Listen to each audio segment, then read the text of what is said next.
The Newsday continues here in One News Now Business. I'm Diego Castro. Here are the biggest stories on the economic and corporate fronts. The Food and Drug Administration has approved Pfizer's bivalent COVID-19 vaccine for individuals aged 12 years old and above. This means that the vaccines will now be commercially available. Pfizer submitted their certificate of product registration application on February 21. According to the FDA, the vaccine underwent a rigorous evaluation process, including clinical trials and assessments, before being granted a CPR. The regulatory body also encourages other pharmaceutical companies to also apply for CPR and fulfill the requirements to make COVID-19 vaccines more accessible to the public. Last week, the rollout of bivalent vaccines in the Philippines began, utilizing 390,000 doses of the donated vaccine from Lithuania. Only members of the A1 and A2 sectors, including healthcare workers and senior citizens, are eligible to receive it for now. The bivalent vaccine provides protection not only against the original strain of COVID, but also against Omicron subvariants, including the FE.1 variant. From June 19 to 25, the Health Department has logged over 3,000 new COVID cases, down by about 20% from the previous week.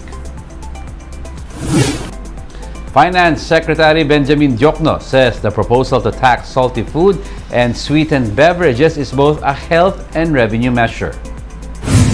Diokno reiterated that it's not only the country's coffers that stands to benefit from the plan, but the public's health as well. The Department of Finance will still consult the National Nutrition Council and the Health Department to identify food products that will be covered by higher taxes. Hindi lang naman tax to it, the health argument. Ang actual result ng lahat ng reforms na ito is to increase the fiscal space so we can address the more pressing problems. The department is also looking to liberalize sugar importation in the country. This drew flack from local sugar producers who claim the proposed measure could kill the industry. For United Sugar Producers Federation of the Philippines, President Manuel Lamata, the department's proposal will only favor multinational corporations instead of prioritizing sugarcane farmers. United Sugar Producers Federation of the Philippines, President Manuel Lamata joins us now over the phone to discuss the matter. Good morning, sir. And thank you very much for joining us on One News Now. Hi, good morning, sir. Yes, sir. You earlier said that you are not opposing the taxes on sugary beverages. Why is that? Well, I was meaning taxes on high fructose corn syrup.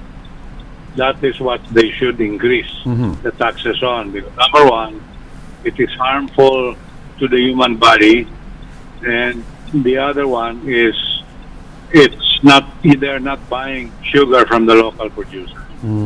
Okay. So they should ban that. Actually, they should ban high fructose. Okay. And sir, Secretary Diokno said that producers and sellers of sugary products would be allowed to import their own sugar requirements to reduce production costs. Will liberalizing sugar importation cushion the impact of these planned taxes, sir? No, I don't believe so. If he pursues with that plan, the industry will die. Because nobody is going to buy local sugar. Yes. They will just all import. That's right. So might as well close shop, and the 5 million dependents will squat in his headquarters, in his building, so that he can feed everybody, all the 5 million. And sir, what compromises do you seek in case hindi nga ito mapigilan? What are your plans to stop this liberalization? Well, I sincerely, the president is on our side. He has always been pro-farmer. And remember, maybe Secretary Diokno forgot, the president is the secretary of the Department of Agriculture. So I think his heart, the president's heart, is with the farmer. It's with the agricultural sector. There are other ways of achieving the taxes that Secretary Jokno wants to avail. Mhm.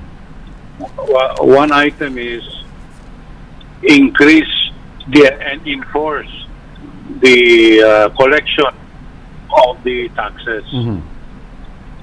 I believe, and I heard, I'm not sure if this is correct, maybe your group can investigate. As of now, in the sugary departments, they are only collecting 40%. Okay. So there is a lot of room, 60% to go. So they all have to do is enforce the collection. And these things, sir, that you are mentioning, no, nakipag-ugnayan na po ba kayo with Secretary Jokno about these other avenues na baka pwede naman tahakin before, in case na para mapigilan ito? Wala pa po. We're still waiting. If he calls for a meeting, definitely we will sit down and discuss with him why it is not possible for him to liberalize. Because it will kill the industry. When we show him the facts and figures, I think he will understand. He is ill-advised. Mhm. I don't know, his staff or his research group is ill-advising the Secretary. Okay, sir, and in the meantime, ano yung mga next steps natin while waiting for these measures to pass? In the meantime, we will have to wait and see the decision of the President. We already wrote the President, Okay. and we hope that something favorable is going to come out. Okay, thank you for that, sir, and we'll keep in touch with you regarding this issue. Thank you very much for joining us this morning. United Sugar Producers Federation of the Philippines President Manuel Lamata. Maraming salamat po. We'll be back with more stories after the break. Keep it here on One News.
You're still watching One News Now. I'm Diego Castro.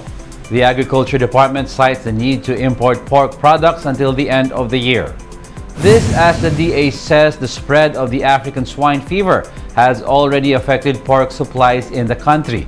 The agency says it is now coordinating with the private sector on the volume of pork products that needs to be imported. Meanwhile, AGAP Party List Representative Nicanor Briones calls for a declaration of a state of calamity. This so government may allocate funds to procure vaccines against ASF, which is now spreading in Visayas after hitting piggeries in Luzon. However, the DA says the ASF in Visayas is under control and that cases have already gone down. Philippines and the World Bank have sealed 4 new loan deals worth $1.14 billion on Monday. A big chunk of this loan will be used for environment and climate policy reforms. Meanwhile, a part will also be used to boost the education and agriculture sectors.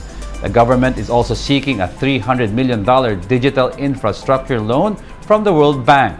This is expected to be approved by March of next year.